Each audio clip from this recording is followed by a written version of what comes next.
सरकार पहले भी ला सकती थी और ये आखिरी साल में लेके आ रही है जब इलेक्शंस आने वाले हैं। सरकार की मंशा साफ नहीं है। 2029 ये रिजर्वेशन लागू नहीं हो सकता है। दरवाजों में अभी भी नो एंट्री है महिलाओं के लिए। सिर्फ विमेन रिजर्वेशन होने से जो अपर क्लास की महिलाएं हैं उनको ज्यादा लाभ मिल जाएगा। मेरी ये मांग है कि ST SC OBC को भी ध्यान में रख के उनके लिए भी कुछ आरक्षण उसके अंदर किया जाए, महिलाओं के लिए खासतौर पर। सरकार को 9 साल पूरे हो गए हैं और मैं समझती हूँ कि वुमेन बिल लाना था तो ये सरकार पहले भी ला सकती थी और ये आखिरी साल में लेके आ रही है जब इलेक्शंस आने वाले हैं और क्योंकि इसकी बहुत बड़ी एक्सरसाइज होती है।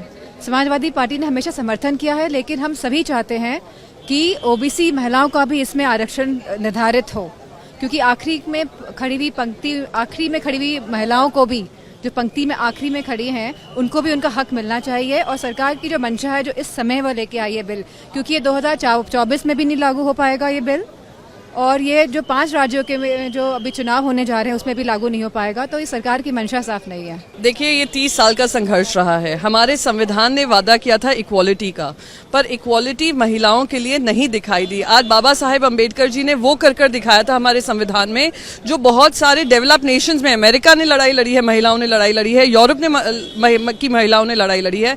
हमें ये अधिकार मिले थे, पर उस अधिकारों से वंचित किया गया, इसलिए ये बिल आना जरूरी था। राजीव गांधी जी के पास पूर्ण बहुमत सरकार थी, उन्होंने सबसे बड़ा कदम उठाया था 33% रिजर्वेशन लोकल गवर्नमेंट्स में देने का।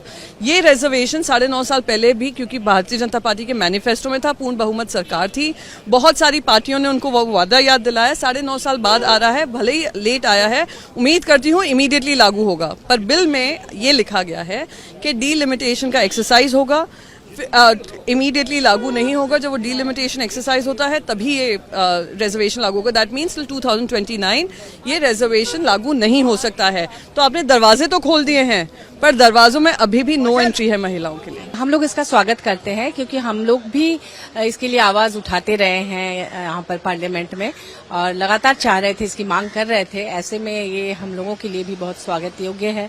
और लेकिन मैं चाहूंगी, मैं चूंकि एक ट्राइबल स्टेट से बिलोंग करती हूँ, झारखंड से, और झारखंड में ST SC और OBC का भी पॉपुलेशन है, और चूंकि सिर्फ विमेन रिजर्वेशन होने से जो अपर क्लास की महिलाएं हैं उनको ज्यादा लाभ मिल जाएगा।